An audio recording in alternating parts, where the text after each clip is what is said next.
Good morning, good morning, good morning. It's me, Ryan, waiting for Mr. Brown for today's morning blast. What day is it? It's Thursday, the 28th of November. It's Thanksgiving, which kind of basically means you're an absolute idiot if you're trading today, because it's traditionally a day when you just have it off and you go to the boozer. I seem to be all by myself. One sec, let's make sure I posted the tweet to say it's live. Morning, Richard. It's live. Right. Where the devil is Mr. Brown? I can't see anyone. Oh no, I can see Richard obviously, and Gavin. Good morning, Gavin. Where be Mr. Brown? I'll tell you what, I'm going to do the legals and he's just going to have to trust me. Oh, there he is. Almost as if he knew I was about to do them without him. I will start them anyway. Nothing discussed on this Spaces session constitutes trading or investment advice or infers any kind of endorsement by PIQ Global Limited, Traders PIQ or PIQ Suite, or indeed its affiliates, including the host, which is Mr. Michael Brown, who should be along very shortly, and obviously myself, that's here talking to you. Has he not accepted the co-host invite? I'll send it again. Oh no, see if this works this time. Come on down, Mr. Brown. Or maybe request if you're not getting one. Come on, Brownie, you can do this. I sense my what? Oh no, there he is. Going with this. Come on, chop chop. Where is it? Hello? Everything seems to be running very slow. Is anyone there? Mr. Brown? Ryan? Yes? Maybe I just can't hear him. Can anyone hear me? If you I can am hear talking. me, talk. I am talking. Me. I'm talking to myself, I think. Hello. Can you hear me? Yes, right, hello. Cool. I'm not sure what's happening there. Go on, go for it. Good morning. Wow. What a shambles to start. Well, if you had anything about you, you'd have cracked on. But I need to guide you. Well, yes, indeed. Your guidance is essential. You sound like you got a bit of a cold, mate. Right. No. All right. Well, I'm concerned. concerned for you. Go on, crack on. No one wants to hear us talk. Well, that's exactly why they tune in, to be honest. But well, exactly, and that's exactly what they're going to hear because there is quite a lot for me to get through this morning. Indeed, yes. Right. Morning, all. In terms of yesterday, then, it was a relatively soft day in terms of risk appetite. The S&P 500 ending the day about 0.5% lower. The Nasdaq down by around 1%. But elsewhere, outside the equity space, it was pretty choppy. In all honesty, let's just put it down to month end and pre-Thanksgiving flows and move on, shall we? It works for everyone else. We saw gains. Well, indeed it does. We saw gains across the Treasury curve with 2-year yields falling by 5 basis points, 10-year yields falling by 6 basis points on the day. And it was a pretty choppy day in the FX space as well, but one ultimately dominated by dollar weakness, with the dollar index ending the day about 0.8% lower, testing the 106 handle to the downside, allowing all other G10 peers to advance, with that advance led by the yen, which rallied about 1.5% yesterday as dollar yen slipped intraday below the 151 figure. In terms of data and news flow, quite a lot of it, and I think effectively sort of 3 days worth of data and news flow in one yesterday. To crack through the data, first of all, we had the second estimate of Q3 GDP out of the United States, which was unrevised at 2.8% on an annualized quarter-on-quarter basis, just a touch slower than the 3% pace that we saw in the second quarter of the year. Yesterday also brought the latest jobless claims data. Initial claims in the week to the 23rd of November, rising by 213,000, while continuing claims In the week to the 16th of November, they rose to 1.91 million, which is a fresh cycle high. And of course, the continuing claims print that pertains to the November non-farm payroll survey week, and that employment report is due next Friday lunchtime. In terms of other US data, durable goods orders a little bit soft, rising 0.2 on the month compared to the 0.5% rise that had been expected. Core PCE bang in line with expectations at 2.8% on an annual basis in October. On a monthly basis, core PCE rising by 0.3%, unchanged from the pace seen in September. When you annualize that month-on-month data, both the 3 and the 6 month annualized rates are now running at 2.3%. So continued fading of inflationary pressures out of the United States economy. We also had a 7-year auction out of the States yesterday as well, which was very well received, stopping through the when issued yield by 1.4 basis points, considerably better than the 6 auction average of a 0.2 basis point stop through. That was the data. In terms of the news, again, quite a lot of it. Let's start in the United States, which appears to have gone slightly mad over antitrust lawsuits yesterday. We had a suit filed by Texas and a number of other states, I think 10 or 11 other states, against some of the biggest money managers. They are apparently colluding to hurt coal producers. This includes BlackRock, Vanguard, State Street, and others, and is just one to keep in mind, given the dominance of these firms, well, in managing money, funnily enough. But this is something that also is likely to somehow surprisingly disappear in the relatively early days of a Trump administration. We also had an antitrust investigation launched into Microsoft. Microsoft down about 2% yesterday. This is incredibly wide-ranging and apparently focuses on issues ranging from software licensing to cybersecurity to AI. So we'll see what happens there. And lastly, on this subject at least, it looks like Uber might have been taking people for a ride. Oh, the God. FTC are probing. Sorry, the FTC are probing the firm over its Uber One subscription plan. Uber, of course, say this is lawful. The FTC that say that it may not be.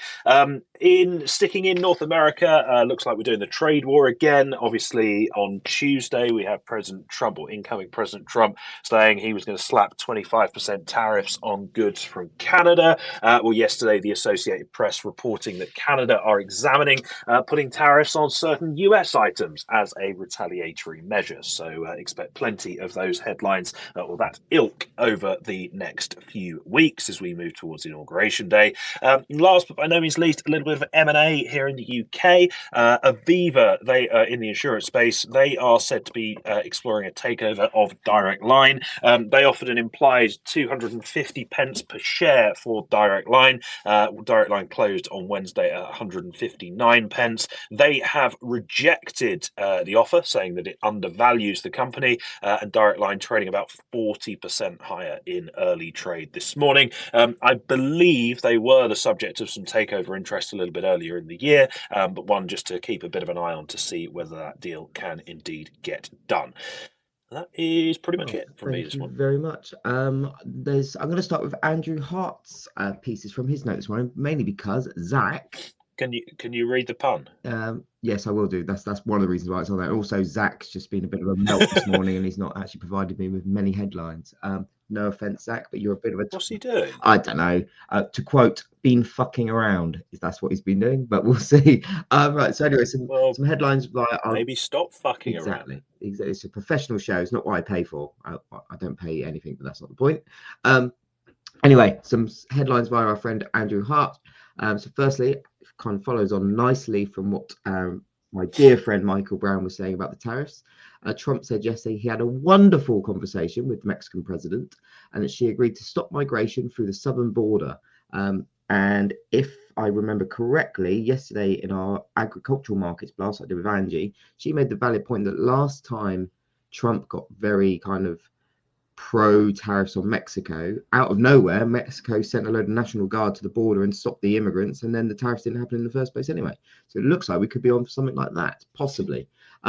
Sticking on the tariffs and such like, Christine Lagarde yesterday urged Europe's political leaders to cooperate with Trump over the tariffs and to buy more products made in the US rather than retaliate. To quote, not to retaliate, but to negotiate. So again, I think you could argue that maybe Trump coming in on quite the hard line on this, it seems to be paying dividends. Looking a bit broader into markets, US share of the MSCI World Index is now at circa 75%, with investors citing TINA, which is obviously there is no alternative. But old hands will remember the late 1980s when Japan was circa 50% of the world index, with Japanese companies and especially the banks dominated the world, and no one could conceive it would end. But boy, did it. So there's a bit of word of warning for you. Can I just add Go on. for a second? Go on.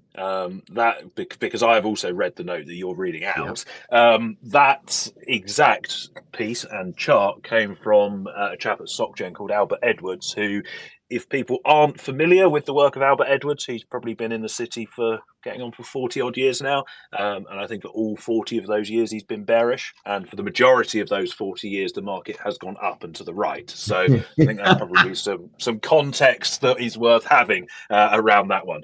Maybe it will come true. But yeah, he is. I mean, I was going to say a perma bear, but I think he's sort of more than that.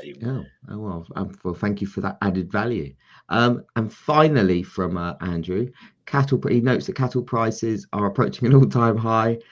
You could call this considerable momentum. Sorry, I can't do puns quite like you. Like you just reel them off. Got a thumbs up from Strawbs, that's all that I care about. Anyway, a couple of headlines from our dear friend Zach. The French finance minister said the government is ready to make measured concessions on the budget to avoid any ensuing storm in financial markets. He said you cannot compare France to Greece, whilst adding France risks losing control without the budget. As my dear friend Tom said this morning, you're right, you can't compare France to Greece because Greece is sorting out their economy. Sorry. In geopolitical news, Ukraine's power infrastructure is under a massive enemy attack this morning. The country's energy minister has been quoted as saying after a countrywide air raid alert was declared due to incoming missiles, attacks on the energy facilities are taking place across Ukraine. Russia's large-scale attack on the energy infrastructure dealt a hard blow, used a lot of cluster munitions, and the attack cut power to at least 1 million people across the western regions of the country. What else we got? We got OPEC Plus. They've postponed their policy meeting to December the 6th, according to sources. OPEC Plus, obviously, which is OPEC plus the other people that want to kind of tag along. They pump about half of the world's oil. Gone. You trying to say something? It's the 5th, not the 6th. Oh, did I say 6th? Sorry, I'm reading 5th as well, so I don't know where that came from. It's Thanksgiving. So you could have blamed Zach there, but yeah, see, this is the thing. I'm too honest. OPEC Plus, which pumps about half the world's oil, had planned to roll back oil production cuts gradually, with small increases to output over 2024-2025. However, slowdown in Chinese and global demand and rising output, notably from the US, who are becoming quite a big exporter now, or major exporter, that's rising output outside the group has put a dampener on that plan. We have mentioned this a few times in the past. Anyone that's a bit of an OPEC watcher, you will have noticed that their market share is dwindling rapidly. So we could be in for some interesting years ahead on that front, especially as the group itself, the cartel itself, becomes more and more fragmented in their opinions. And finally, purely because it's a negative French headline, and there is no way I'm going to miss out saying a negative French headline. Vive la Revolution! Some 53% of French people want the government to fall due to their anger over the proposed budget. So there you go. Up the French. And back to you in the studio. Indeed. Yes, very comprehensive from Andrew, not so much from Zach, I suppose. Right. Yeah. I've got a new favourite. I'll give you a clue. Yeah, I'm sure you have. Right, in terms of the day ahead then, unless you've been living under a rock, you will be aware that today is Thanksgiving. So the vast majority of US markets will be closed, and those few markets that are open will be experiencing very, very thin liquidity and light trading volumes indeed. And that is likely to be a theme that is mirrored across the globe and also into tomorrow as well, although tomorrow is not a public holiday in the United States. It may as well Yeah. be, because the majority of people will be enjoying an extra long Thanksgiving weekend, and we also have early closes in the cash, equity, and treasury markets tomorrow as well. So the week is as good as done, but we do have one interesting thing, I suppose, on the economic docket today, and that is some regional inflation figures out of the Eurozone. We already had Spanish CPI figures earlier. We get the German regional CPI figures in about 15 minutes. And then at 1 o'clock this afternoon, we get the nationwide German inflation data, where CPI is expected at 2.3% for a prior 2%. Of course, this comes ahead of the Eurozone wide CPI figure that we get at 10 o'clock tomorrow morning. And that is pretty much it. There's a handful of ECB speakers due on the wires. I don't think they're going to be particularly market moving, certainly not as market moving as Isabel Schnabel's remarks were yesterday. And I guess really it's going to be a day of no trading advice, of course, on this show, but I don't think many people will be trading. And if you are, then question yourself. And I think it's really going to be a day of, if you are at the desk, doing some admin and just being alert to any potential unexpected geopolitical Get down headlines. the pub. It's 8:45. Oh, yeah, but not in Asia. APAC session hours. Right. But no, just to reiterate what my dear friend Mr. Brown said, he's absolutely right. Thanksgiving hours, or Thanksgiving kind of markets, don't trade them if you don't have to. Stay out of the market. Enjoy a long weekend. And do you know what? As we have mentioned a few times, well, very often in the recent weeks, this could potentially be it for the year in terms of big desks at the market and get involved. So take it easy. As always, don't do your beans at the end of the year. Go out, enjoy yourself. But if you are trading, keep it tight. And we will see you tomorrow. Later. Well, indeed. Bye-bye. Bye-bye.